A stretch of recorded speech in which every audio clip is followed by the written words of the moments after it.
그다음에 또 다른 영상 하나 화면 보이시죠? 다음은 이어 달리기 화면입니다.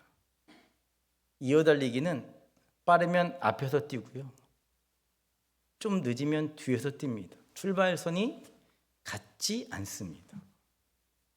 저와 여러분들이 지금 이어 달리기를 하고 있는 겁니다.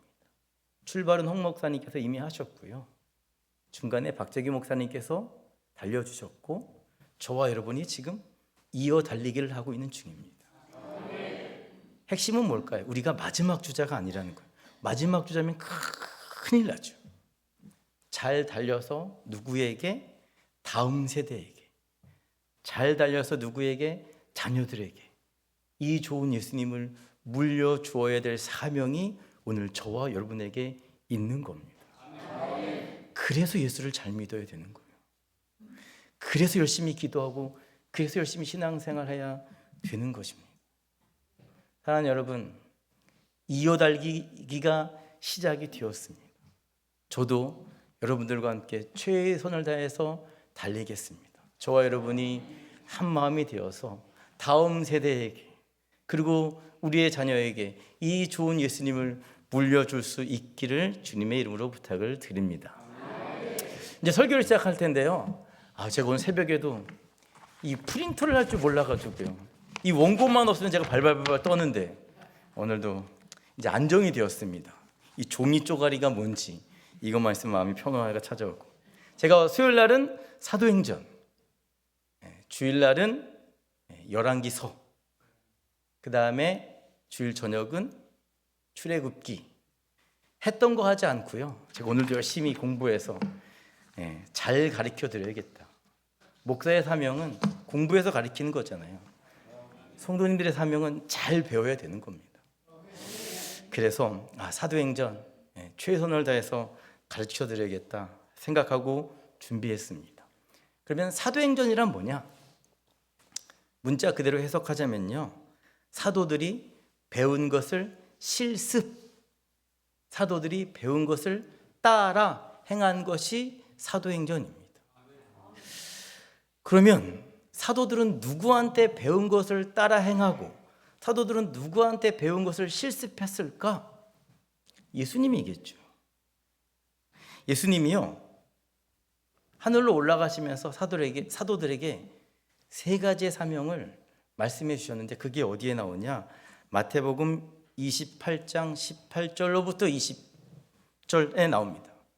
앞에 보시면 나옵니다. 제가 대표로 봉독해 드립니다. 예수께서 나와 말씀하여 이르시되, 하늘과 땅의 모든 권세를 내게 주셨으니 그러므로 너희는 가서 모든 민족을 제자로 삼아 아버지와 아들과 성령의 이름으로 세례를 베풀고 내가 너희에게 분부한 모든 것을 가르쳐 지키게 하라. 볼지어다 내가 세상 끝날까지 너희와 항상 함께 있으리라 하시니라. 아멘.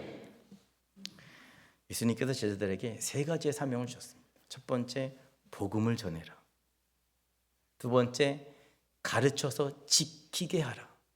세 번째, 권면해서 양육해라. 이게 예수님께서 제자들에게 주신 세 가지의 사명입니다. 명령이니까 어떻게 됩니까? 따라야 되는 것이죠. 제자들이요, 사도들이요, 사람들에게 가서 첫 번째로 복음을 전했습니다. 복음이 뭐냐? 복음은 예수님이 그리스도시다라는 겁니다. 사도행전 2장 36절에 나오는데요, 잘 보십시오. 그런즉 이스라엘 온 집은 확실히 알지니, 함께 읽겠습니다. 너희가 십자가에 못 박은 이 예수를 하나님이 주와 그리스도가 되게 하셨느니라 하니라. 베드로가 전했던 설교 말씀인데요, 베드로가 전했던 이 설교 말씀을 듣고 3,000명이 회개하는 역사가 나타났습니다. 그런데 베드로가 전했던 설교의 핵심이 뭐냐? 하나님이 예수님을 주와 그리스도가 되게 하셨다라는 겁니다. 예수님이 우리의 메시아다, 예수님이 우리의 주인이시다, 이 이야기를 듣고 3,000명이 회개했다니까요. 또 있습니다. 스데반 집사가 돌에 맞아 죽었는데요. 보여주시죠. 사도행전 7장 52절입니다. 함께 읽겠습니다. 너희 조상들이 선지자들 중에 누구를 박해하지 아니하였느냐. 잠깐 여기서 끊겠습니다. 조상들이요, 선지자들을 박해했습니다. 왜 박해했냐면 선지자들이 뭐라고 예언했냐면 이 땅에 하나님께서 메시아를 보내주실 거야. 의인을 보내주실 거야. 하나님의 아들을 보내주실 거야. 구약에 여러 명의 선지자들이 등장하잖아요. 예레미야도 나오고 이사야도 나오고 하박국 선지자도 나오고. 근데 그때마다 이 이스라엘 조상들이 그 하나님의 말씀을 대언했던 선지자들을 존경하고 위해주고 사랑하지 않고요, 뭐 했다고요? 박해했다고요. 네. 너 왜 쓸데없는 소리를 해? 그런데 그 다음을 보시면 함께 읽겠습니다. 의인이 오시리라 예고한 자들을 그들이 죽였고 이제 너희는 그 의인을 잡아 준 자요 참전한 자가 되나니. 아멘. 너희는 선지자들이 예언했던 그 하나님의 아들을 뭐라고요? 죽인 사람이다. 이에 유대인들이 찔림을 받아서 스데반 집사를 돌로 쳐 죽였다니까요. 스데반 집사의 설교의 핵심은 뭡니까? 하나님의 아들 메시아를 너희가 죽였다. 다시 말해서 예수님은 하나님의 아들이셨어. 예수님은 그리스도셨어. 예수님은 하나님께서 이 땅에 보내신 메시아야 라는 뜻이죠. 보십시오. 베드로가 열심히 복음을 전했고 스데반 집사가 열심히 복음을 전했습니다. 복음이 뭐라고요? 예수님이 그리스도, 예수님이 메시아다라는 겁니다. 베드로와 스데반 집사만 복음을 전한 것이 아니라 바울도 복음을 전했는데요. 사도행전 13장 29절부터 30절 함께 봅니다. 성경에 그를 가리켜 기록한 말씀을 다 응하게 한 것이라. 후에 나무에서 내려다가 무덤에 두었으나 하나님이 죽은 자 가운데서 그를 살리신지라. 아멘. 십자가에 있다가 무덤 속에 들어가셨으나 하나님께서 다시금 살리신 그분이 누굽니까? 예수님이시죠. 바울이 요 간단한 메시지를 전하기 위해서 매 맞고 감옥에 갇히고 헐벗고 굶주리고 전 세계를 돌아다니면서 너희가 십자가에 못 박혀 돌아가시게 한 그분을 하나님께서 살리셨는데 그분이 하나님의 아들이요, 그분이 우리의 메시아야, 구원자야.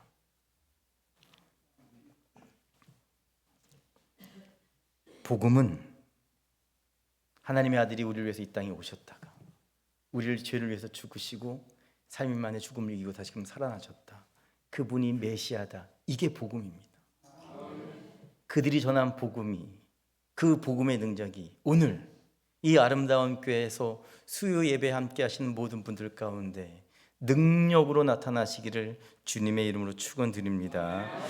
이렇게 사도들은요, 첫 번째 명령에 따라 열심히 복음, 예수님이 하나님의 아들이셔라고 전했고요. 두 번째, 가르쳤습니다. 배운 대로 가르쳤습니다. 마태복음 13장에 보면 예수님께서 끊임없이 가르쳐 주잖아요. 제자들을 씨 뿌리는 자의 비유, 가라지의 비유, 알곡의 비유, 또한 누룩의 비유. 예수님께서 제자들을 불러 모을 때마다 계속 가르쳐 줍니다. 계속.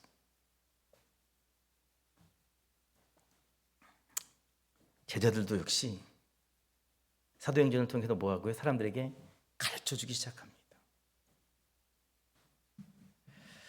어떻게 가르쳤냐? 사도행전 19장에 바울이 사람들을 가르쳤다라고 하는 게 나오는데요. 사도행전 19장 1절로부터 3절 말씀 봅니다. 제가 대표로 봉독해 드리겠습니다. 아볼로가 고린도에 있을 때 바울이 윗지방으로 다녀 에베소에서 와서 어떤 제자들을 만나 이르되 너희가 믿을 때 성령을 받았느냐? 이르되 아니라 우리는 성령이 계심도 듣지 못하였노라. 바울이 이르되 그러면 너희가 무슨 세례를 받았느냐? 대답하되 요한의 세례니라. 아멘. 바울이 이제 에베소라고 하는 지역에 가가지고요, 막 복음을 전하려고 했을 때 어떤 경건했던 사람, 딱 봐도 신앙 좋게 생겼네 라고 하는 한 10명에서 12명의 무리들이 있었던 것 같습니다. 그래서 바울이 가서 묻습니다. 당신들 성령의 세례를 받았습니까? 그랬더니 이 사람들이 뭐라고 대답하냐면, 우리는 성령 세례가 뭔지도 모릅니다, 이렇게 대답했습니다. 성령님께 세례를 받지 않았다라는 것이죠. 그럼 무슨 세례를 받았습니까? 우리는 요한의 세례를 받았습니다. 요한의 세례를 받았다, 무슨 뜻입니까? 우리는 세례 요한의 제자입니다 라는 뜻이죠. 세례 요한이 가르쳐 준 대로 살고, 세례 요한이 가르쳐 준 대로 죄만 회개하고, 세례 요한 때문에 예수님이 누구신지 모릅니다 라는 뜻이었습니다. 그러니까 이 경건했던 사람들은 성령 세례를 알지 못했다. 그래? 그럼 잘 가. 바울이 이렇게 보낸 것이 아니고요, 4절과 5절에 보니까 함께 읽겠습니다. 4절과 5절입니다. 시작. 바울이 이르되 요한의 회개에 세례를 베풀며 백성에게 말하되 내 뒤에 오시는 이를 얻으라 하였으니 이는 곧 예수를 하거늘 그들이 듣고 주 예수의 이름으로 세례를 받으니. 아멘. 바울이 누구의 이름으로 세례를 줬습니까? 예수님의 이름으로 세례를 줬습니다. 예수님의 이름으로 세례를 주었다라고 하는 말은 세례 요한의 제자들을 누구의 제자가 되게 했다고요? 예수님의 제자가 되게. 왜 이렇게 많이들 아세요? 예수님의 제자가 되게 하셨다라는 거죠. 근데 이게 끝이냐? 끝이 아닙니다. 예수님의 제자가 되었으니 오케이, 당신들 가십시오, 이게 아니고요, 8절입니다. 8절에 보면 8절 함께 읽겠습니다. 시작. 바울이 회당에 들어가 석 달 동안 담대히 하나님 나라에 관하여 강론하며 권면하되. 강론하다는 가르쳤다라는 겁니다. 그 세례받은 사람들, 예수님의 제자가 된 사람들 데려다가 뭐 했다고요? 가르쳤다고요. 말씀을 가르쳐서 제자 삼았다라는 것이죠. 성경을 모르면 하나님의 뜻대로 살아갈 수가 없습니다. 성경을 모르면 제일 위험한 게 뭔지 아십니까? 내가 주인이 되는 겁니다. 하나님은 조연이 되고 내가 주연이 되는 겁니다. 성경을 모르면 하나님이 역사하지 않습니다. 하나님은 말씀을 통해서 역사하시니까요. 그래서 바울이 계속해서 예수 믿는 제자들을 가르쳐 3개월 동안 말씀으로 가르쳤다라는 것이죠. 근데 이것뿐만이 아닙니다. 바울이 열심히 가르쳤는데 유대인들이 또 그렇게 호락호락한 사람들이냐? 절대 그렇지 않거든요. 유대인들이 여러분처럼 막 예수 믿으십시오, 복 받습니다, 아멘, 이런 사람들이 아닙니다. 유대인들은 어떤 사람이냐? 9절 보십시오. 사도행전 19장 9절 말씀입니다. 없나요? 보겠습니다. 찾아보면 되죠. 사도행전 19장 9절. 유대인들이 어떤 사람인가? 네.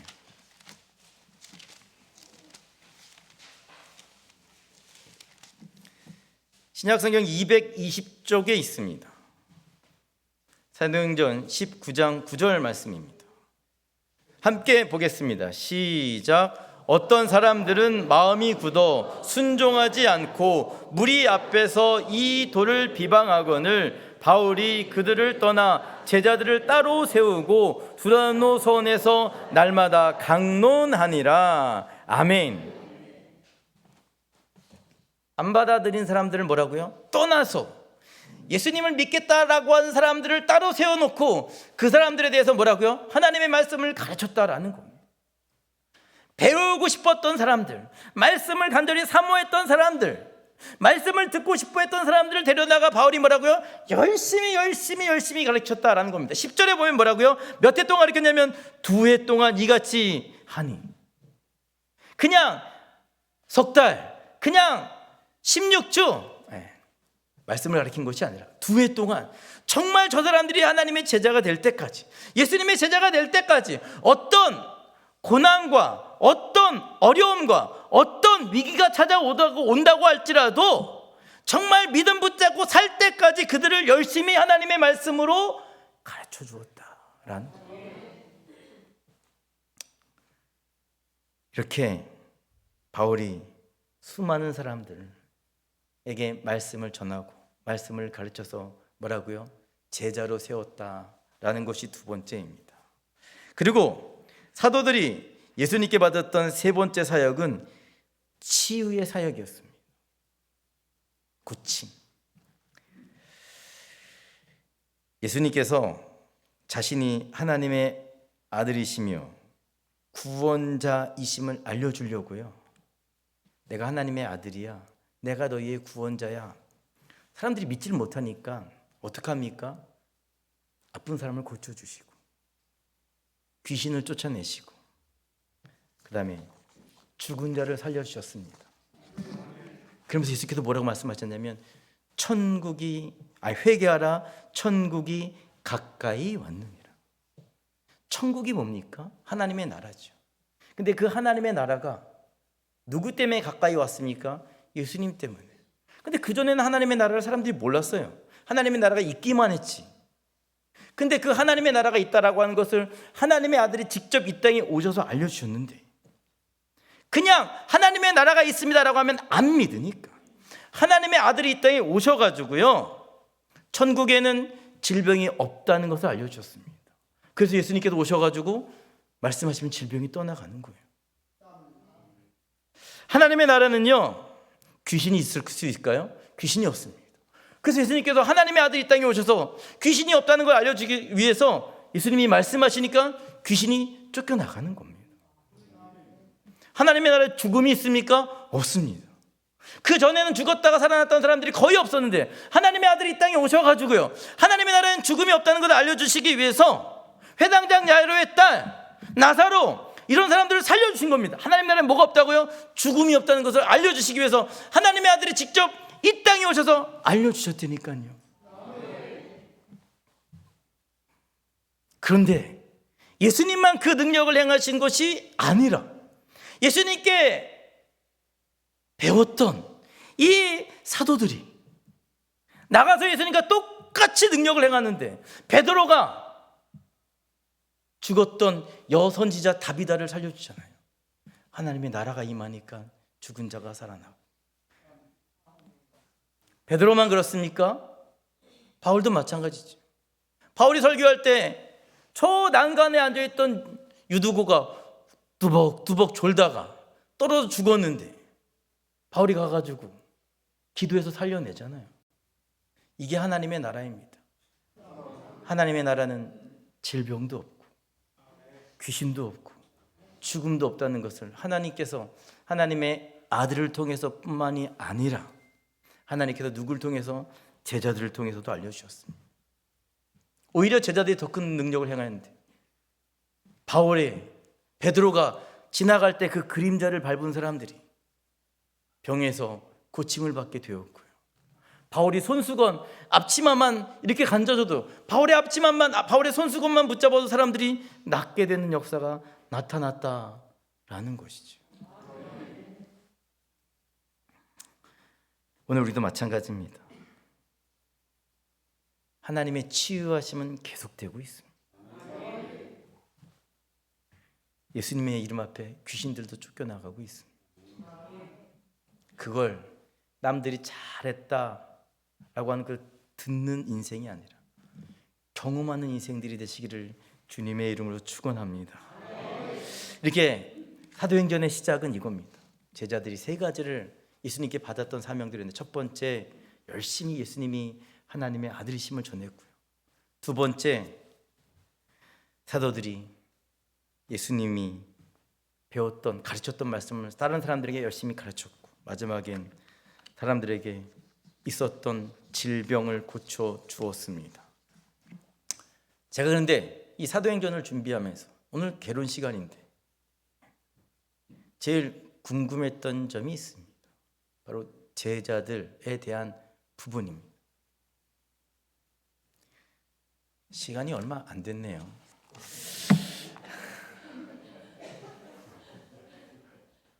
제가 평생에 25분 이상 설교를 해본 적이 없는데 지난주 홍 목사님 보니까 58분 29초 설교하시더라고요. 제가 2번 설교할 것을. 제가 오늘 마지막 그래도 빨리 해야죠. 제가 맨 마지막에 주목했던 것은 제자들의 모습입니다. 예수님의 제자들 아시죠?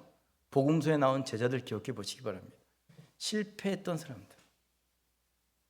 제자들이요, 예수님 돌아가시기 전날까지 뭐 갖고 싸웠냐면, 누가 예수님 오른편에 앉을래? 누가 예수님 왼편에 앉을래?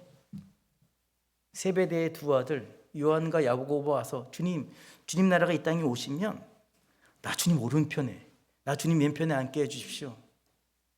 싸웁니다.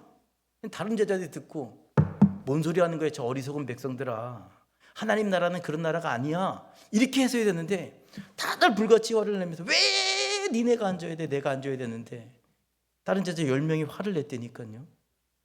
서로 앉기라고.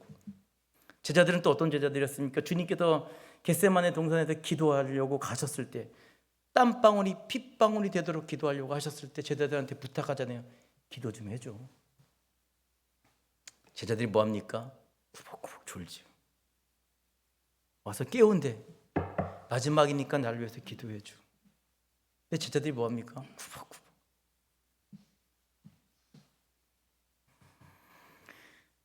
마가복음 9장에 보니까 귀신 들린 한 아이의 아버지가 자기 아들을 데리고 왔습니다.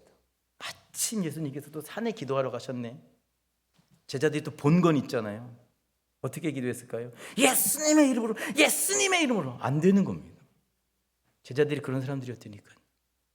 늘 실패했던 사람들. 예수님 가시는 길마다 방해가 되었던 사람들이 제자들이었습니다. 더욱이 아까 우리가 봤던 것처럼 그 유명한 마태복음 28장 18절로부터 20절 말씀 한 번 더 볼까요? 마태복음 28장 18절로부터 20절 말씀. 예수님께서 제자들에게 마지막으로 사명을 주셨던 지상 명령의 말씀입니다. 마태복음 제일 처음에 시작했습니다. 설교 제일 처음에. 좀 더요. 잘 보겠습니다. 제가 대표를 봉독해 드릴게요. 예수님께서 나와 말씀하여 이르시되 하늘과 땅의 모든 권세를 내게 주셨으니 그러므로 너희는 가서 모든 민족으로 제자를 삼아 아버지와 아들과 성령의 이름으로 세례를 베풀고 내가 너희에게 분부한 모든 것을 가르쳐 지키게 하라. 볼지어다 내가 세상 끝날까지 너희와 항상 함께 있으리라 하시니라. 아멘. 예수님께서 제자들에게 사명을 주셨어요. 그런데 제자들이 어떤 사람들이었다고요? 실패했던 사람들, 제자들이 예수님이 가는 길에 방해가 됐던 사람들. 이 마태복음 28장 20절은요, 예수님께서 죽었다가 부활하고 40일 동안 이 땅에 계시면서 하늘로 승천하시기 직전에, 바로 직전에 제자들에게 주셨던 지상 명령이에요. 그런데 그 전에 제자들의 상태가 어떠했는지 마태복음 28장 16절 17절에 나오는데요. 잘 함께 읽겠습니다. 마태복음 28장 16절 17절입니다. 시작. 11 제자가 갈릴리에 가서 예수께서 지시한 산에 이르러 예수를 배웠고 경배하나 아직도 의심하는 사람들이 있더라. 아멘. 어떤 사람들이 있다고요? 예수님의 부활하심을 보고 야 예수님 정말 살아나셨네, 말씀대로 이루어지네, 이게 아니라 11명의 제자, 한 명은 내 엄조 알겠죠? 가룟 유다. 스스로 목매달아 죽었으니까 유대 빼놓고 나머지 11명의 사람들 가운데 있었는데, 그 중에서 예수님의 손에 못자국을 보고 예수님의 부활하심을 보고 예수님의 살아계심을 봤음에도 불구하고 아직도 제자들 가운데 뭐하는 사람들이 있었다고요? 의심하는 자들이 있었다고. 그런데 예수님께서 자기를 의심하는 제자들 향해서 무엇을 허락하시냐? 명령을 내리시는 거예요. 하늘과 내가 아버지와 아들과 성령의 이름으로 너에게 세례를 베풀고 내가 너희와 항상 함께 있을게. 자격이 안 되는 사람들 가운데, 능력이 부족한 사람들 가운데, 의심하는 사람들 가운데 예수님께서 왜 아직도 의심해? 왜 아직도 믿지 못해? 책망하신 것이 아니라 그 부족한 자녀들에게, 부족한 제자들에게 사명을 주시고 함께 해줄게, 도와줄게,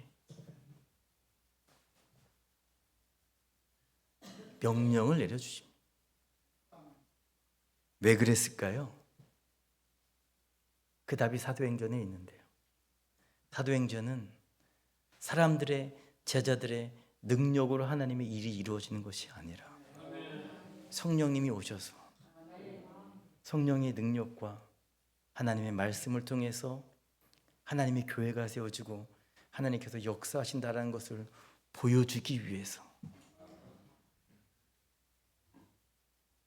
부족한 제자들에게 주님께서 함께 하시겠다, 능력을 주시겠다 말씀한 겁니다. 오늘 이 아름다운 교회도 마찬가지입니다. 한두 사람 갖고 교회는 절대로 부흥되지 않습니다. 한두 사람 갖고 교회가 절대로 성장하지 않습니다. 교회는 하나님의 성령과 하나님의 말씀이 역사할 때야 비로소 부흥하게 되고 살아있는 교회가 되게 되는 겁니다. 제가 처음에 말씀드렸던 것처럼 이어달리기를 우리가 하고 있습니다. 이어달리기를 하고 있습니다. 이 바톤을 다음 세대에게 물려줘야 됩니다. 근데 생각해 보십시오. 내 자녀들에게 내가 이 바톤을 준다고 그들이 받느냐? 그렇지 않습니다. 예수 잘 믿어야 돼. 아무리 이 자리에 가져다 앉혀놓아 보십시오. 내 자녀들이 나만큼 예수 믿지 않습니다. 성령의 임재가 일어날 때, 그들의 하나님의 말씀이 들어갈 때 그들이 기쁜 마음으로 바톤을 받게 될 줄로 믿습니다. 사랑하는 여러분, 제가 오늘 제목을 시작이라고 했습니다. 시작. 아름다운 교회가 이제 시작입니다. 어떤 시작이냐? 성령의 역사가 시작, 하나님의 말씀이 시작. 그래서 이 교회가 주님 뜻 안에서 정말 단단한 믿음의 반석 위에 세워져가는 그 시작이 오늘부터 시작되기를 주님의 이름으로 부탁을 드립니다. 우리 이 시간 찬송가 380장 2절만 하겠습니다. 2절, 380장 2절입니다. 괴로운 세상 지날 때 나를 인도하여 주옵소서.